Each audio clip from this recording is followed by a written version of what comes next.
امشب در 24 خاورمیانه در وضعیت قرمز، نگران از واکنش اسرائیل به حمله حزب الله. نتانیاهو با وعده پاسخ سخت گفته موشک شلیک شده حزب الله ساخت ایران بوده. همزمان مسعود پزشکیان در گفتگو با امانوئل مکرون نسبت به پاسخ اسرائیل هشدار داده. مخالفت اپوزیسیون با اعلام پیروزی مادورو در انتخابات بحث برانگیز ریاست جمهوری ونزوئلا. شماری از جمهوری خواهان مماشات آمریکا با این کشور رو فریب خوردن بایدن و هریس از مادورو خوندن. و عذرخواهی برگزار کنندگان المپیک پاریس از منتقدان افتتاحیه بازی‌ها. نماینده المپیک میگه باورهای هیچ مذهبی به تمسخر گرفته نشده. از استودیوی ایران اینترنشنال این 24 است با فرداد فرهزاد. بینندگان ایران اینترنشنال در ایران و سراسر جهان سلام و وقت بخیر. در پی حمله مرگبار 2 روز پیش به بلندی‌های جولان، اسرائیل میگه آماده پاسخ به حزب الله لبنان. در حمله روز شنبه 12 کودک و نوجوان در یک زمین ورزشی کشته شدند. منابع اسرائیلی به رویترز گفتن این کشور به دنبال آسیب رساندن به حزب الله، اما نه به قیمت کشاندن خاورمیانه به یک جنگ تمام عیار. حزب الله هر گونه ارتباط با حمله راکتی روز شنبه رو رد کرده. با این حال دولت آلمان گفته با قطعیت معتقده که این حمله توسط حزب الله لبنان انجام شده. دولت آلمان از همه طرف‌های درگیر در منطقه و همینطور جمهوری اسلامی خواسته از تشدید تنش‌ها جلوگیری کنند. همزمان مسعود پزشکیان در گفتگوی تلفنی با امانوئل مکرون درباره عواقب پاسخ اسرائیل هشدار داده. سمیرا قره خبرنگار ما از وزارت خارجه با ما. سمیرا، میدونیم که آمریکایی‌ها از همون ابتدای 7 اکتبر به بعد نگران این بودن که تنش اسرائیل با حزب الله یک جبهه دیگر رو در شمال کشور هم با لبنان باز بکنه. الان واکنش‌ها چطوره؟ نه صرفاً با حزب الله، ایالات متحده در تمامی این 10 ماه نگران بود که تنش‌ها بین اسرائیل و حماس بخواد سرریز کنه به مناطق دیگر. زمانی که جمهوری اسلامی هم به اسرائیل حمله کرد، با همین استدلال‌ها که باید جلوی تنش‌های گسترده رو بگیره اسرائیل و ایالات متحده هرچه در توان داره برای این کار انجام میده، به اسرائیل هشدارهای مشابهی رو فرستادن. ایالات متحده نگرانه که اسرائیل بخواد با حوثی‌ها تنشاش افزایش پیدا بکنه، یا با حزب الله لبنان باشه یا با جمهوری اسلامی باشه. اما اتفاقی که روز شنبه افتاد اتفاقی هست که این نگرانی رو یا احتمال افزایش تنش و بروز یک جنگ منطقه‌ای رو بیش از همیشه داره بیشتر میکنه. از روز 8 اکتبر حزب الله و اسرائیل با هم درگیری و تنش داشتند. هزاران راکت و موشک این دو کشور به هم پرتاب کردند. اما اتفاقی که روز شنبه افتاد یک اتفاق مهمی هست از نظر کشته شدن غیر نظامیان کودک و نوجوان و حالا اتفاقاتی که در اسرائیل افتاده، کابینه جنگی که تشکیل شده، دادن اختیارات به نتانیاهو برای تعیین زمان و ابعاد پاسخ دادن که این نگرانی ها را از ایالات متحده بیشتر کرده. آقای بلینکن در حال حاضر در سفر هست، به خاور دور رفته، در توکیو یک کنفرانس خبری داشت و اونجا به این اشاره میکنه که اسرائیل حق دفاع از خودش رو داره، ولی باید مراقب باشه که تنش‌ها رو بیشتر نکنه. اخباری داشتیم از ایالات متحده که این هشدارها به هر حال پشت پرده داده میشد، اما امروز جان کربی از شورای امنیت ملی عموماً این هشدارها رو در اختیار رسانه‌ها قرار داد. فرداد بخشی از صحبت آقای کربی رو بشنویم. این حمله کار حزب الله لبنان بود. برغم این کارشان این راکت آنها بود که از منطقه تحت کنترلشان پرتاب شد. گفتگوهای ما با طرفهای اسرائیلی و لبنانی جریان دارد. آمریکا به حمایت از تلاش‌ها برای رسیدن به یک راه حل دیپلماتیک در امتداد خط آبی همچنان ادامه خواهد داد. این امر اولاً به این حملات هولناک یک بار و برای همیشه پایان می‌دهد و دوماً به شهروندان اسرائیلی و لبنانی در هر دو سوی مرز اجازه خواهد داد تا به امنیت و خانه‌های خود بازگردند. حمایت تزلزل ناپذیر ما از امنیت اسرائیل در برابر تمامی تهدیدهای مورد حمایت ایران از جمله تهدیدهای حزب الله همچنان پابرجاست. فرداد، همونطور که می‌بینی بحث پیدا کردن یک راه حل دیپلماتیک همچنان برای ایالات متحده مهم هست. روز گذشته در روم دیدارهای انجام شده. آقای بارنئا رئیس موساد اونجا بوده و آقای بیل برنز رئیس CIA و ایالات متحده امیدواره که تنش‌ها رو از طریق اون گفتگوهای مربوط به صلح کاهش بده. با این همه نکته‌ای که وجود داره، روز گذشته یکی از مشاوران ارشد آقای بایدن، آقای آموس هاچستون، عربستان یک گفتگوی تلفنی با آقای گالانت انجام داده. اون چیزی که به شکل رسمی منتشر شده اینه که هشدار دادند نمیدونیم که چه نکات و جزئیات پشت پرده دیگری در این تماس تلفنی انجام شده. ایالات متحده داره تایید میکنه که 100% این حمله از سوی حزب الله بوده، از مناطقی این حمله صورت گرفته که تحت کنترل حزب الله لبنان هست.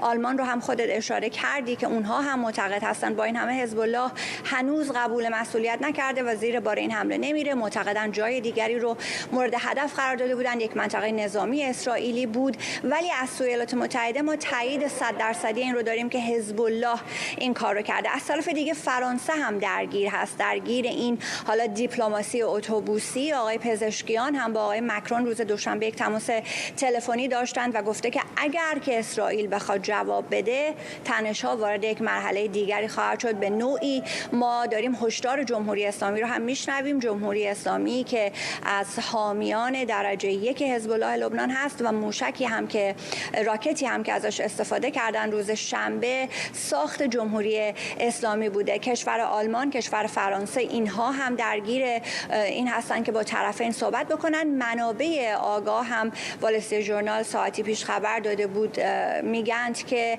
از سمت ایالات متحده هم پیغام و پسخام هایی با جمهوری اسلامی رد و بدل شده. یعنی آمریکایی ها هم با لبنانی ها دارن حرف میزنند، هم با اسرائیلی ها صحبت میکنند و به شکل غیر مستقیم هم دارن با جمهوری اسلامی صحبت میکنند تا بتونن شرایط رو تحت کنترل در بیارن. نتانیاهو جوابی نده که خط قرمزهای حزب الله که میدونیم حمله به بیروت هست رو بخواد زیر پا بگذاره. ممنونم از تو سمیرا قرایی، همکارم از وزارت خارجه آمریکا در واشنگتن دی سی. در همین حال بنیامین نتانیاهو نخست وزیر اسرائیل هم در بازدید از مجد الشمس گفته که اسرائیل نمیتونه از حمله حزب الله به این منطقه بگذره و به این حمله پاسخی سخت میده. پیشتر دفتر نخست وزیر اسرائیل خبر داده بود که اعضای کابینه امنیتی به نتانیاهو و وزیر دفاع اختیار دادن تا نوع و زمان پاسخ به حمله حزب الله رو تعیین کنند. حزب الله به گیبوی ایران حزب الله با حمایت ایران یه موشک ایرانی به اینجا پرتاب کرد که جان 12 انسان بیگناه رو گرفت. 12 کودکی که اینجا فوتبال بازی می‌کردند و متاسفانه نتونستند به پناهگاه برسند. قلب ما به خاطر این فاجعه سنگین شکسته. ما خانواده‌هایی رو در آغوش می‌گیریم که رنج وصف ناپذیری رو پشت سر می‌گذارن. اینها فرزندان ما بودند، فرزندان همه ما و دولت اسرائیل از این حمله نمی‌گذره و نمی‌تونه نادیدش بگیره. ما به این حمله پاسخ میدیم، پاسخی سخت. علی سعدزاده تحلیلگر مسائل خاورمیانه از یونان و جابر رجبی فعال تحلیلگر سیاسی به ما پیوستن. با آقای سعدزاده شروع می‌کنم. میدونم که نگرانی‌ها خیلی زیاد هست، اما اگر حرفا و زمزمه‌های مقامات اسرائیلی و حرفای پشت پرده آمریکایی‌ها رو معیار قرار بدیم، به نظر نمیاد که اسرائیل به دنبال یک جنگ تمام عیار باشه. اینطور نیست؟ نه، ولی در این حال ابعاد وسیعی خواهد داشت. الان هم روزنامه‌های لبنانی دارن حدس و گمان میزنن که حملات اسرائیل به کجا خواهد بود. به بقاع بود، دره بقاع فقط، یا تنها به جنوب لبنان و یا اینکه حتی به بیروت اینا میرسه. حملات پراکنده اسرائیل الان شروع شده. چندین نفر هم کشته شدن، ولی این هنوز اون چیزی نیست که اسرائیل در نظر داره. ولی یک اتفاق دیپلماتیک دیگه هم افتاده. وزیر امور خارجه لبنان تقریبا با تمام وزرای خارجه کشورهای عربی صحبت کرده. با آقای ژوزپ بورل هماهنگ کننده سیاست خارجی اروپا صحبت کرده. با وزیر خارجه ایتالیا صحبت کرده. با وزیر خارجه فرانسه صحبت کرده و همه اینها در ارتباط با قطعنامه شماره 107 شورای امنیت سازمان ملل صحبت کردن. قطعنامه‌ای که از حزب الله میخواد که به پشت رودخانه لیتانی بره، یعنی جنوب لبنان رو ترک کنه. اگر و این قطعنامه در حقیقت قطعنامه‌ای است که در تمام جهان هم بهش رأی داده، یعنی حزب الله باید چنین کاری رو بکنه. اگر حزب الله واقعا بره به این قطعنامه رو اجرا بکنه و بره پشت رودخانه لیتانی، ممکنه از اون حمله وسیعی که احتمالش میره اسرائیل صرف نظر بکنه. بلا ما شاهد برخورد وسیعی خواهیم بود. ولی از اونجایی که حزب الله هم نمیخواد درگیر بزرگی صورت بگیره، بعید نیست از نظر دیپلماتیک یک سازش‌هایی بکنه. همین دقیقه پیش نیویورک تایمز هم گزارش داد که کابینه امنیتی اسرائیل حمله به لبنان رو در واکنش به حمله راکتی حزب الله رو تایید کرده. آقای رجبی، واقعا به نظرتون حزب الله به دنبال چه بود با این حمله، با توجه به اینکه می‌دونست ممکنه اسرائیل دست به اقدام غیر قابل پیش بینی بزنه؟ درود بیکران. من آقای فرداد واقعا فکر نمی کنم این حمله اتفاقی بوده باشه. خب مشخصه که قطعا از سمت حزب الله بوده، اما اینی که آیا واقعا تجهیزات اختلالی توش پیش اومده، اما رفته، من رو بعید میدونم به دلیل بیانیه‌ای که یه ذره قبل‌ترش داده بود، قبل از مجدل الشمس گفته بود به شمال جولان حمله کرد. من فکر میکنم حزب الله میخواست یک پیام به اسرائیل بده، اما اشتباه محاسباتی کرد. او فکر میکرد شاید مثلا بخواد شمال جولان که عرب نشینه اونجا رو مورد حمله قرار بده، یک مقداری پاسخ اسرائیل کمتر خواهد بود، در این حال شاید یک پیام بزرگی به اسرائیل بده. اما اون اتفاقی که افتاد کار از دستشون در رفت. ما بارها همینجا گفتیم که در این درگیری‌های بین حزب الله و اسرائیل واقعا میتونه اتفاقات کار رو از دستشون در بیاره. اما الان در جایی که اینجاییم، که الان اینجا هستیم، موضوع اینه که حزب الله در یک شرایطی وجود داره. واقعا فکر نمی‌کنم به این قطعنامه عمل بکنه، به دلیل اینکه اون موقع حزب الله تمام اون چیزی که تو این ایام سعی کرده بود از خودش ایمنی که درست بکنه تمام میشه. از یک سمتی شرایط در خود لبنان و در حتی نیروهای محور جمهوری اسلامی هم اونجوری نیست که بخواد حزب الله وارد درگیری بزرگ بشه. من فکر میکنم در انتها حزب الله برسه به یک جایی که بخواد به یک تک حمله اسرائیل قبول بکنه، که اسرائیل یک تک حمله بزرگ بکنه، شاید یک چیزی شبیه مثلا حمله به یکی از برج‌ها در ضاحیه. اما از اون ور اسرائیل رو هم دقت داشته باشیم، اسرائیل موضوعش نابودی حزب الله نیست. موضوع برای اسرائیل کشف و خنثی کردن هرچی بیشتر تهدیدات حزب الله. پس برای همین، برای خنثی کردن این اتفاق، او هم باید بره سراغ اون زیرساخت‌های حزب الله رو که بزنه. اون موقع است که دیگه درگیری، فکر میکنم از بعد از زدن اسرائیل حزب الله نخواد این درگیری رو بیشتر بکنه، اما شرایطی که مشخصه اینه که واقعا حزب الله در حمله که کرد اشتباه محاسباتی داشته. آقای سعدزاده، روشنه که حزب الله کلافه کرده اسرائیلی ها رو، یکسره از 8 اکتبر به این ور داره راکت پرانی میکنه، بعضی اوقات کوچکتر، بعضی اوقات بزرگتر، بعضی اوقات با فاجعه بیشتر، مثل آن چیزی که در روز شنبه دیدیم. به نظر هم میاد که کم نیستن تعداد کسانی که در اسرائیل بعدشون نمیاد یک ضربه شست اساسی به حزب الله نشون بدن. چه چیزی به نظرتون داره جلوی اسرائیل رو میگیره؟ محاسبات نظامی روی زمین هست یا فشارهای آمریکا؟ محاسبات روی زمینه. اسرائیل نمیخواد در چندین جبهه بجنگه، یعنی هم در غزه بجنگه، هم در شمال بجنگه، احتمالاً با ناآرامی‌های در مرز سوریه بجنگه. یک دومی که همونطور که شما گفتین واقعا جامعه جهانی هم نمیخواد، جامعه جهانی هم نمیخواد که این جنگ وسیع بشه. همونطور الان خبرنگارتونم از واشنگتن گفت که آمریکا سعی میکنه که جلوی با بزرگ شدن این جبهه جلو بگیره. اصلا از موقع 7 اکتبر که این جنگ شروع شد، نیروهای آمریکایی آمدن به منطقه ناوهای هواپیما برای آمریکایی و اعلام کرد صراحتاً آقای بایدن که ما آمدیم اینجا جلوی جبهه جدیدی رو علیه اسرائیل بگیریم و منظورش هم حزب الله بود. به همین علت اگر، چون همه میدونن اگر این جبهه شروع بشه، اگر این جنگ شروع بشه و یه دامنه وسیع بگیره، جمهوری اسلامی نمیتونه ساکت باشه. چرا که حزب الله اصولاً با حماس فرق داره با جمهوری اسلامی.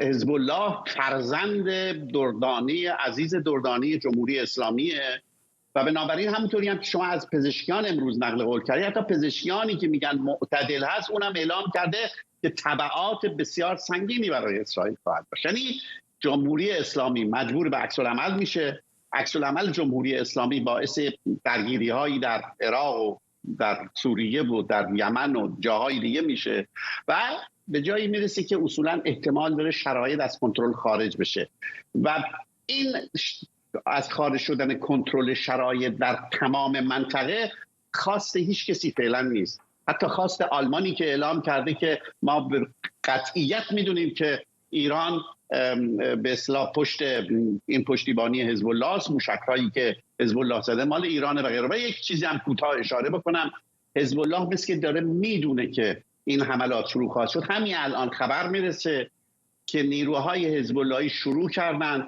موشک‌های نقطه زن و مهمشون رو جابجا بکنن و تصاویری از این هم حتی بعضی از خبرنگارهایی که در منطقه هستن منتشر کردن. آقای رجبی، شکی نیستش که انگشت اصلی متوجه جمهوری اسلامی هست. اسرائیلی ها بارها گفتن، حتی میگن که این راکت هم ساخت ایران بوده. امروز هم پزشکیان با امانوئل مکرون همتای فرانسوی صحبت کرده، ابراز نگرانی کرده از واکنش اسرائیل. چقدر محتمل میبینید که پای ایران به صورت گسترده باز بشه به این نزاع؟ من احتمال خیلی کم میدم جمهوری اسلامی مستقیما وارد درگیری بشه، یعنی منتفی میدونم این رو قطعا. اما اینی که در یک درگیری بزرگ تلاش بکنه که از کارت‌های نیابتی به خصوص گروه‌های عراقی استفاده بکنه یا حوثی‌ها، این احتمال زیاده. من حتی ورود درگیری در مرزهای سوریه رو هم منتفی میدونم. اما موضوع پزشکیان اینه که با اولین خیلی مهمه، اولین تماس خارجی پزشکیان بعد از اینی که رسما شده رئیس جمهور با امانوئل مکرونی که انجام میده خیلی مهمه. مهم از اینجایی که خب فرانسه یک مقداری فرق می‌کنه با کشورهای اروپایی دیگه. فرانسه اونجا در لبنان یک تسلط سنتی داره، یعنی روابط فرانسه در لبنان زیاده و اون رو یک جوری نماینده و حمایت کننده از اون گفتگوهای صلح میدونن در موضوع لبنان. گفتگویی رو که میاد پزشکیان با مکرون میکنه در این مورد، این داره نشون میده که خود جمهوری اسلامی هم دست به تلاشایی زده تا از این شرایط حزب الله رو در بیاره.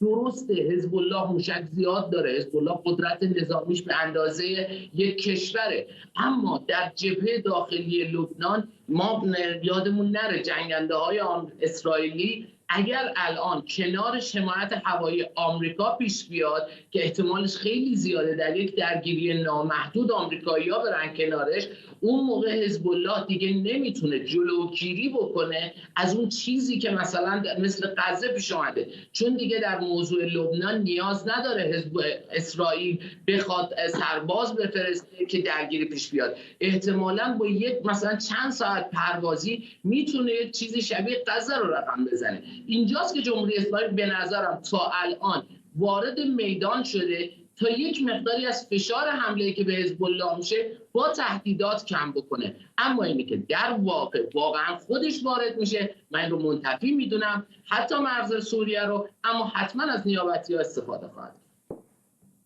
ممنونم از هر دوی شما، جابر رجبی فعال و تحلیلگر سیاسی و علی صدرزاده تحلیلگر مسائل خاورمیانه از یونان.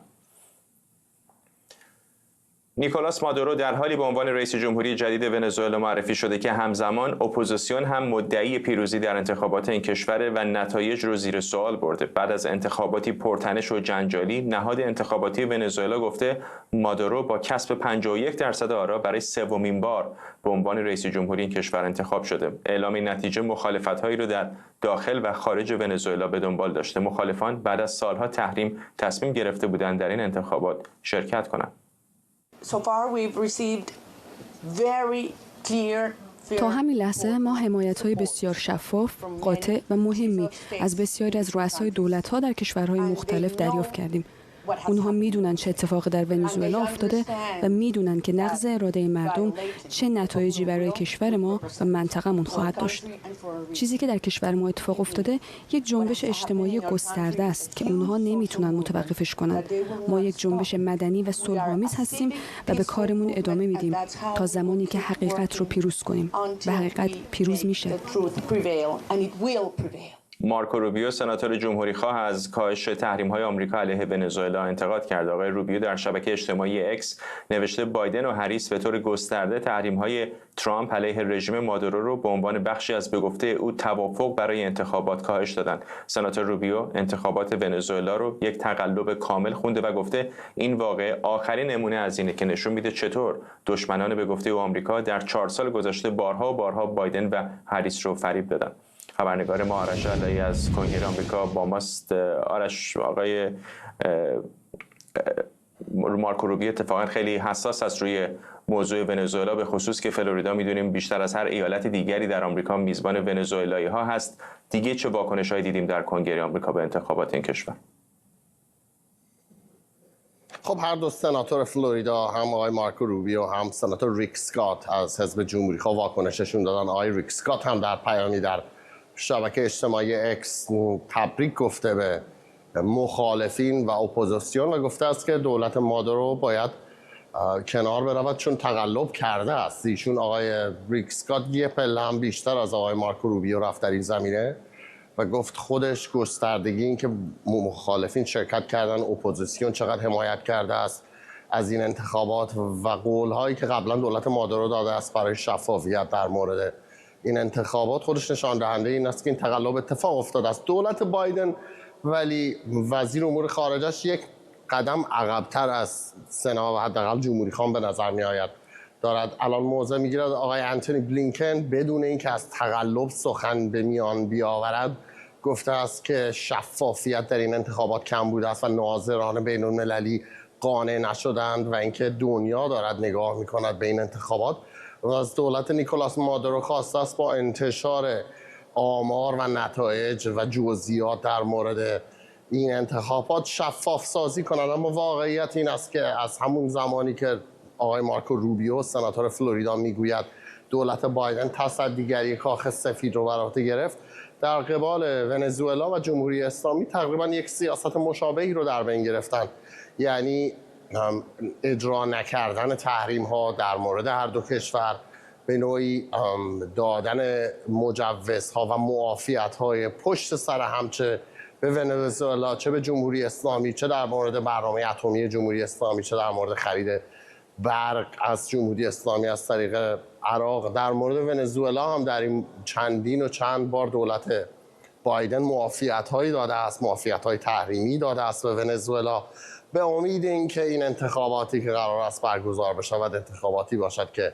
از استانداردهای جهانی برخوردار باشد و واقعا انتخابات شفاف باشد و آزاد، به خاطر اینکه غربی ها معتقدند در یک انتخابات شفاف و آزاد همونجوری که جمهوری اسلامی در یک انتخابات شفاف دوامی نخواهد داشت. احتمال بسیار قوی اگر در یک انتخاباتی در ایران شما بتونید الان برگزار کنید که آزاد باشد، هیچ کدوم از نماینده های آقای خامنه ای رأی نخواهند آورد.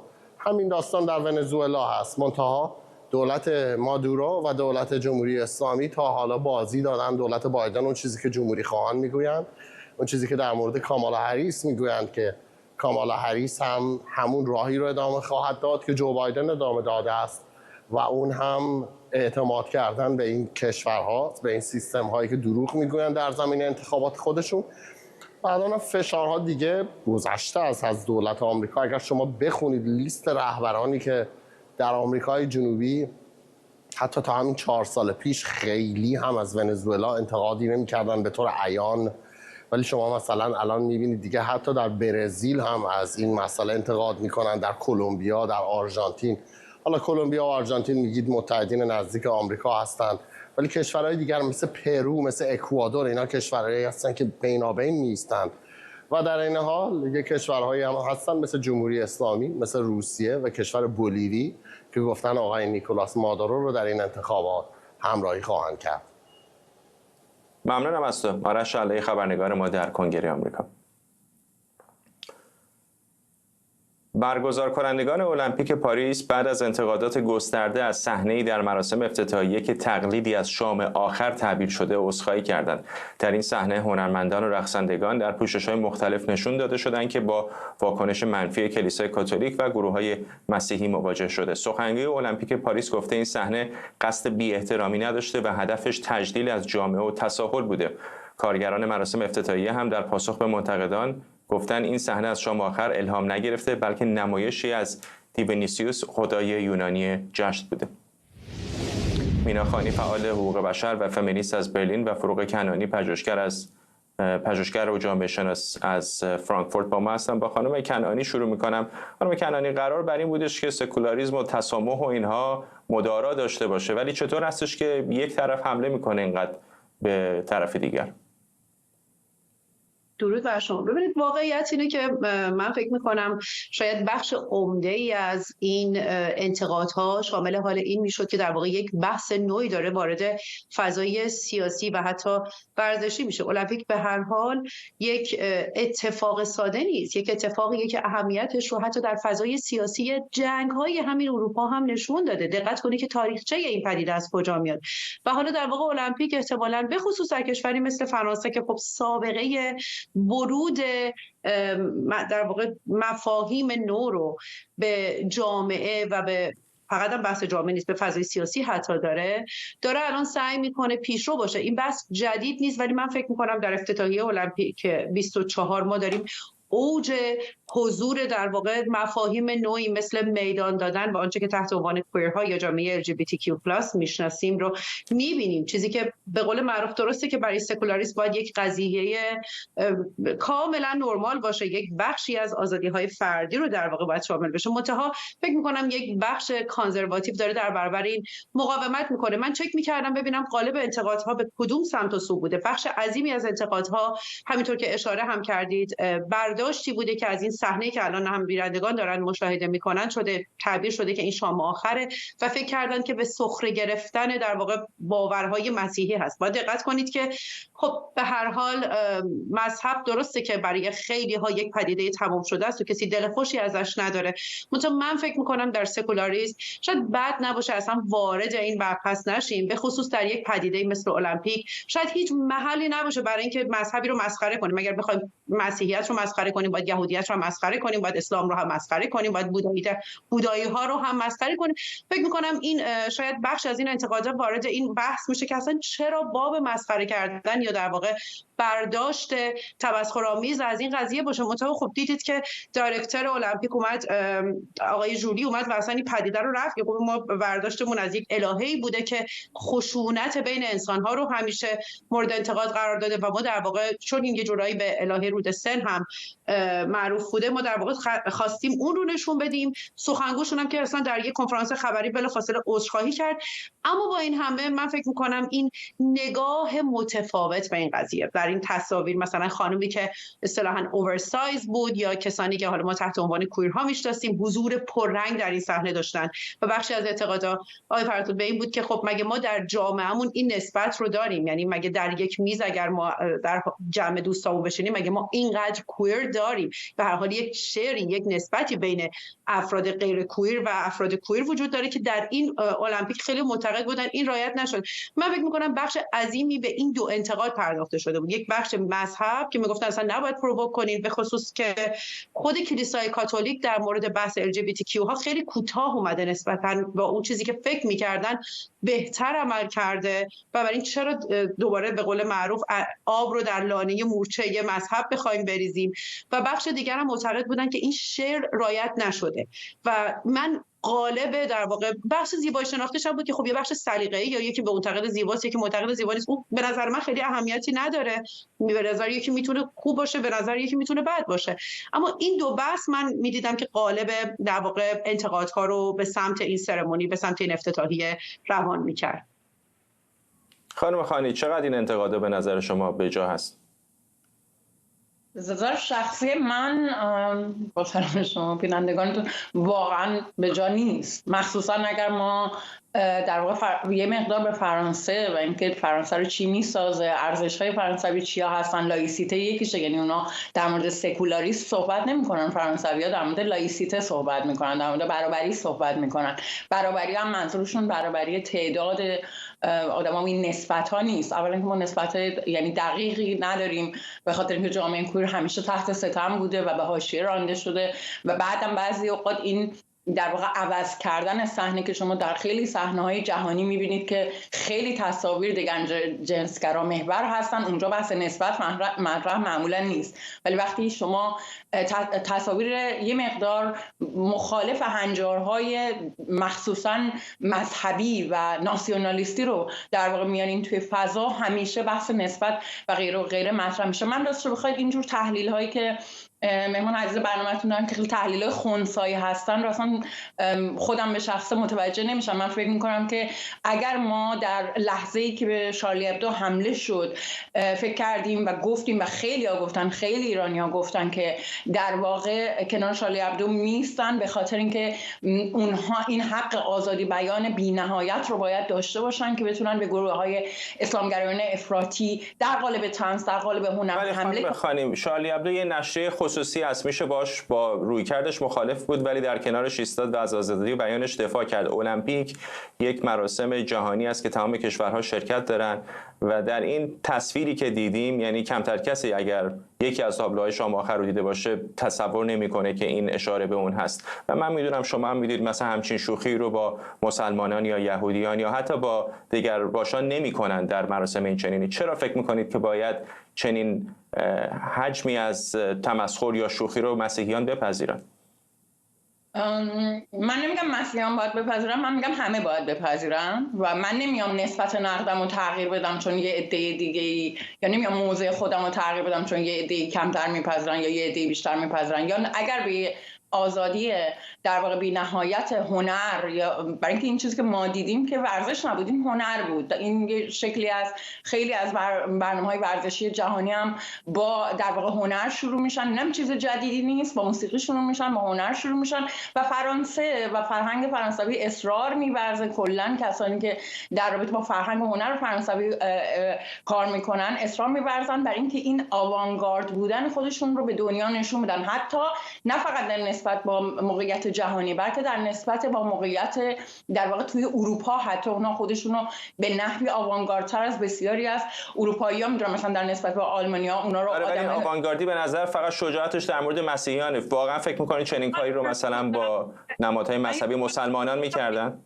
برنامه شما اجازه داره حرفشو کامل بکنه و چرا من وسط حرفم دائم چیز میشه؟ یعنی این نسبت زمانی رو اگه بشه رعایت بکنیم، ولی مشکلی هم من ندارم. مسئله اینه که ببینید ما در واقع دنبال چی هستیم؟ اگر دنبال این هستیم که ببریم دنیا رو به سطح این که هر چقدر از تعصب بیشتر دوری بکنه، حالا این تعصب در واقع مذهبی هست، این تعصب ناسیونالیستی هست، این هر نوع تعصبی هست که به آدم‌ها اجازه میده به خودشون اجازه بدن که دیگران رو تحقیر بکنن، تمسخر بکنن، در واقع باید یه مقدار نگاه بکنیم که این در واقع حملات به این نوع اجرای المپیک از کدوم جناح شروع شد. همجان گفته شد بیشتر از جناح کانزرواتیو و راست و مسیحیایی که در واقع یه مقداری افراطی تر هستن. من فکر نمی کنم که اینجا باید در مقایسه این قرار بگیرم که چرا این شوخی رو مثلا با مسلمانان نکردن. اگر با مسلمان ها میکردن و چنین حملاتی بهشون میشد، من باز هم همین موضوع رو داشتم.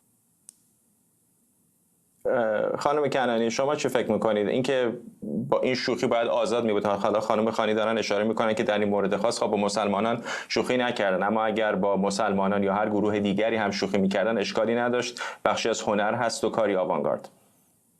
ما مسلمانان شوخی نمی‌کنیم. این انگار یک پیوند دائمی شده بین حالا این گروه‌های به قول معروف چپ و مسلمان. البته نه هر چپی، این رو من همینجا اصرار دارم که بهش تاکید کنم، ولی خب دیگه یک چیز پنهانی نیست که یک بخشی از جامعه انگشت به دهان متحیر و ناراحت از اینکه به هر حال از چپ یک انتظاراتی میره، به هر حال به قول معروف اینا قراره که بیان و طرحی نو براندازن، منتها در یک پیوند عجیبی با چیزی که حالا بگذاریم یک بحث مفصلی که در واقع از اون مکتب فرانکفورت میاد، من نمیخوام وارد تاریخچش بشم، منتها من فکر میکنم این اتفاق هرگز در مورد مسلمان‌ها نمیفته. اتفاقا برعکس به المان‌های اسلامی خیلی خوب بها داده میشه، به زنانی که حجاب دارن به هر دلیلی حجاب رو انتخاب کردن بالا پر داده میشه، ازشون حمایت میشه و حتی در المپیک هم شما ببینید. ولی خانم کنانی میدونید در فرانسه اینطور نیست واقعا. همین الان میدونیم که بعضی از ورزشکاران فرانسوی چقدر چالش‌های گسترده‌ای داشتن برای حضور با حجاب در این بازی‌ها. در خیلی از مناطق فرانسه شما نمیتونید اصلا با حجاب وارد بشید اگر فضای دولتی باشه. اینطوری هم نیستش که خیلی کارت سبز کاملی دارن مسلمانان در فرانسه. در فرانسه نیست، اتفاقا جمله بعدیم همین بود. در بقیه واسه همین گفتم در بقیه اروپا شاید بجز فرانسه شما این رو متاسفانه حالا یا خوشبختانه میبینید. منتها ببینید من به شخصه فکر میکنم حمله کردن اصولا محکومه. یک جمله خوبی خانم خانی الان گفتن در گروه‌های ناسیونالیستی که به خودشون اجازه میدن دیگران رو مسخره کنن. خب به گروه چپ هم اگر خودش رو مسخره کنه، به گروه راست هم اگر بخواد دیگران رو مسخره کنه یا هر دستی رو مسخره کنه، همین انتقاد با کلا من فکر میکنم کار یک در واقع فعال اجتماعی، یک فعال سیاسی اینه که از یک حقی دفاع کنه. طبیعتاً دفاع از حق کسانی که سرکوب شدن، چون این سرکوب توسط کسانی صورت میگیره، ممکنه باعث ناراحتی سرکوبگرها بشه. این یک پدیده واقعیه. منتها وقتی دیگه از ناراحت کردن سرکوبگر میگذره و یک جمعی رو ناراحت میکنه، کلا نشون میده که شاید واقعا مسخره کردن در بینه و نه فقط دفاع از حق. به شخص من رو ناراحت نمیکنه. یعنی من فکر میکنم خیلی از افرادی که حالا به قولی خودشون رو لیبرال میدونن، سکولار میدونن، این حق رو قائلن. کما که در مورد شارلی هبرو مثال درستی بود. خب مسخره کنن، اصلا چه اهمیتی داره؟ عقاید که محترم نیستن. حقوق آدم‌ها برای باور به اون عقایدی که باید بهش احترام گذاشته بشه و خب طبیعتاً اشخاص. منتها من فکر میکنم در یک فضای ورزشی، در یک فضایی که یک اهمیت سیاسی اجتماعی فوق‌العاده‌ای داره، شما ببینید چه ترنووری ایجاد میکنه در فضای اجتماعی، اصلا میتونه واقعا یک توقفی حتی در فضای جنگی ایجاد کنه، کما که در تاریخش این کار رو کرده و میتونه پیام آور صلح باشه و دوستی. چرا پرووک کردن مذهب اصلا این چه فایده ای داره؟ اما من به شخصه فکر میکنم حالا که اومدن توضیح دادن که اصلا این هیچ ربطی به مذهب نداره، همچنان برای من این جای سوالی که پس چرا سخنگوشون عذرخواهی کرد، پس چرا تایید کرد که بله این یک در واقع نگاهی به تابلوی شام آخر بوده. اما واقعیتش اینه که یک سوال دیگه هم ایجاد میشه. حالا برفرض که این یک نگاهی به تابلوی شام آخر هم بوده، چرا اگر کویرها تابلوی شام آخر رو تداعی کنن باید اصلا توهین‌آمیز باشه؟ مگه چه اشکالی در این قضیه وجود داره؟ یعنی در واقع این سوال به نظر من یک سوال درست انسانی و اخلاقی که حالا اگر یک کویری بیاد در واقع نقش مسیح رو در این فضای اجتماعی، در این فضای هنری به عهده بگیره، چرا اصلا باید برای عده توهین‌آمیز باشه؟ من این سوال رو سوال ولید و درستی میدونم و خودم هم به این در واقع انتقاد معترفم که مگه چه ایرادی داره. اما فکر می‌کنم بیشتر این اگزوتیک بودن و یا در خلا زندگی نمی‌کنیم، برای اینکه می‌دونیم کلیسای کاتولیک، بخش بزرگی از کلیسای کاتولیک تا همین الان هم در مقابل کویرها، در مقابل دگرباشان جنسی، در مقابل هر نوع رویکرد جنسی که متفاوت است با اون تصویری که در جریان اصلی مسیحیت وجود داره مقابله کردن، مبارزه کردن، در بسیاری موارد سرکوب کردن. طبیعیه که در تناقض باشن با هم. بله، اما این انتقادها فقط از کلیسا نبود. اون بخشی که از طرف کلیسا وارد شده من میفهمم و گفتم چون احساس میکنم که کلیسا در واقع خیلی سعی کرده در این بحث مدارا کنه به قول خودشون. خب شاید بهتر باشه که فعلا آب به لانه مذهبشون ریخته نشه. اما دو بحث کلی مطرحه. یک، آیا با تمام مذاهب میشه این شوخی رو کرد یا فقط این مسیحیت هستش که گوشت قربانی دم گوله این قضیه از هر جایی که کم بیاد؟ در مورد مسیحیت نمیشه، یعنی کلا یک در مورد یهودیت نمیشه، در مورد اسلام نمیشه، در مورد یک سری مذاهب. والا اگر مثلا ما بخوایم مثلا به مذاهب آسیای شرقی اضافه کنیم، کی اصلا تا حالا راجبشون حرف زده؟ ممکنه در یک فضای خصوصی یا در یک فیلم، اما هرگز در این سطح کلان نمیشه. بنابراین من فکر میکنم اینجا یک سوالی که مطرحه اینه که خب مثلا پس چرا شروع میکنید این کار رو؟ اگر بخواد به صورت پینگ پونگی این قضیه ادامه پیدا کنه، واقعا ما دوباره میخوایم شاهد جنگ صلیبی باشیم بین کسانی که باورمندن. بنابراین من کلا با این تمسخر موافق نیستم، معتقد نیستم که باید شروعش کنیم. اما فکر میکنم همچنان از کسانی غیر از فضای مذهبی کلیسایی آدم انتظار نداره که با دیدن کویرها به هر حال از جا در برن دیگه. به هر حال درسته که من معتقدم ضمنی که باید یک نگاه انسانی به حضور اونها در تمام صحنه‌ها داشته باشین. انسانه، چه فرقی میکنه با چه ظاهر، که ما نمیتونیم تصمیم بگیریم آدم‌ها رو حذف یا در واقع وارد یک فضای اجتماعی یا سیاسی بکنیم.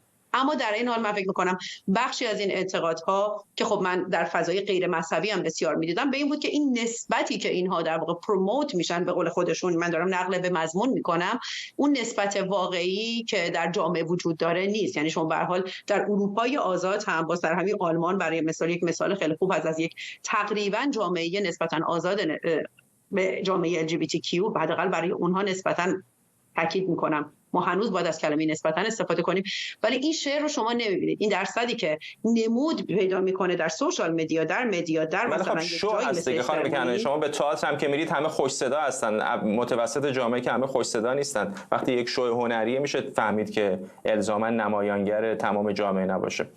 حالا بذارید چون فرصتمون خیلی کمه سراغ خانم خانی هم دوباره برم. خانم خانی، با فرض اینکه مثلا یک همچین مراسم مشابهی بود و مبلغ مثلا خانواده هسته‌ای بود یا اصلا نمادهای فمینیسم و دگرباشان رو مثلا مسخره میکرد، باز هم شما به اون نکته هنری بودنش و آزاد بودنش معتقد بودید؟ تا جایی که به خشونت در واقع با تولید خشونت دامن نزنه، به نظر من هر نوعی از ابراز بیان حق و به صورت واقعا مطلق باید ازش دفاع کرد. میفهمم چرا شما این سوالو میپرسین، چون من یک فمینیست هستم، چون من خودم یک کویر هستم. اما ببینید مسئله اینجا مقایسه‌ای میشه که به نظر من بعضی از این مقایسه‌ها، این مقایسه خاصا نمیگم به طور کلی این مقایسه‌ها نسبتی با هم ندارن. مثلا در مورد تمسخر یا نقد یهودیت، ببینید اولا که فرانسه یکی از آزادترین جاهاست، حتی در همین مورد همون نشریه شارلی ابدو نمونه‌های بسیار شدیدی داره از حمله به در واقع یهودیت که از قضا بعضی اوقات هم آنتیسمیتیستی برداشت شده. اما چیزی که هست، یهودیان فقط یک مذهب نیستن، اونا یک مسئله خاص یهود در جهان وجود داره و اونا مذهب و ملیتشون با هم یکی بوده، در طول تاریخ بشر بارها و بارها تلاش شده برای نسل‌کشیشون و این که یه انگاره‌های ضد یهودی همواره در واقع این احساس رو ایجاد میکنه که اینا پیوند میخورن به اون تاریخ نسل‌کشی. ما بعضی اوقات باید برخی بیش خاصی‌های تاریخی رو به رسمیت بشناسیم و اینو مقایسه کردن با اسلامگرایان افراطی رو من به شخص خیلی درست نمیدونم. اینم خارج از مسئله دولت هاست. مثلا شما میتونید شدیدترین نقدها رو به دولت اسرائیل داشته باشین که من دارم، ولی مقایسه کردن مسئله یهود با مسئله در واقع اسلام با هم دیگه به نظر من اصلا مقایسه مع الفارقه. در اینجا یک چیزی هست که من فکر میکنم ما وقتی به مسئله این که چجوری کشورهای دموکراتیک در به ارزش‌های دموکراتیک رسیدن باید روش صحبت بکنیم. بسیاری از افراد جامعه ما فکر میکنن که دموکراسی یعنی دیکتاتوری اکثریت، یعنی اکثریت هرچی بگه، یعنی اون بخشی که صداش بلندتره هرچی بگه، یعنی اون بخشی که عصبانی تر میشه عربده میکشه هرچی بگه. خیر، دموکراسی های غربی که حالا ما داریم بیشترین دستاوردها رو ازشون استفاده میکنیم دارن روی حقوق اقلیت‌ها پافشاری میکنن و از اساس یک پیوند جدی وجود داره بین ضمانتی که در واقع دموکراسی اکثریتی میده به اقلیت‌ها برای رعایت حقوقشون و فرانسه این تاریخ رو داره، هنرش این تاریخ رو داره، فرهنگش این تاریخ رو داره، فلسفهش این تاریخ رو داره که تحریک میکنه، که بحث ایجاد کنه و در دل اون بحث خیلی اتفاقا میفته، یعنی یک دینامیکی به فضا اضافه میکنه. ضمناً در عذرخواهی که بهش ارجاع داده میشه، اونها نگفتن ما از برگزاری عذرخواهی میکنیم، اونها گفتن ما قصد تشویق تسامح و تساهل رو داشتیم و در واقع قصد تبلیغ تنوع، من به طور ضمنی اینو ازش میفهمم. اما اگر کسی ناراحت شده we are sorry، ما ناراحت هستیم، متاسف هستیم از اینکه ناراحت شدیم. این یه مقداری با اون نوع از عذرخواهی که بگین اصلا اومدن گفتن ما اشتباه کردیم و اینا خیلی فرق میکنه. ولی به طور کلی من فکر میکنم اون چیزی که باید اینجا در موردش سوال بشه اینه که اون محتوایی که تولید میشه آیا به کسی ضربه میزنه؟ آیا به کسی خشونت میکنه؟ از با دیدن جامعه کویر که من لفظ دیگر باشم براش استفاده نمی کنم چون ما دیگری نیستیم، از دیدن جامعه کویر یا از دیدن افرادی که در واقع سایز بدنشون سایز هنجارهای اجتماعی رو تولید نمیکنه، چه ضربه‌ای به چه کسی میرسه؟ این سوال اصلی. ممنونم از هر دو شما. مینا خانی، فعال حقوق بشر و فمینیست از برلین و فروغ کنعانی، پژوهشگر جامعه شناسی از فرانکفورت با ما.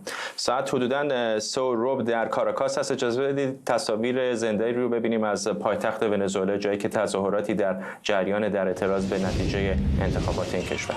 برنامه رو هم با همین تصاویر زنده به پایان میبرم.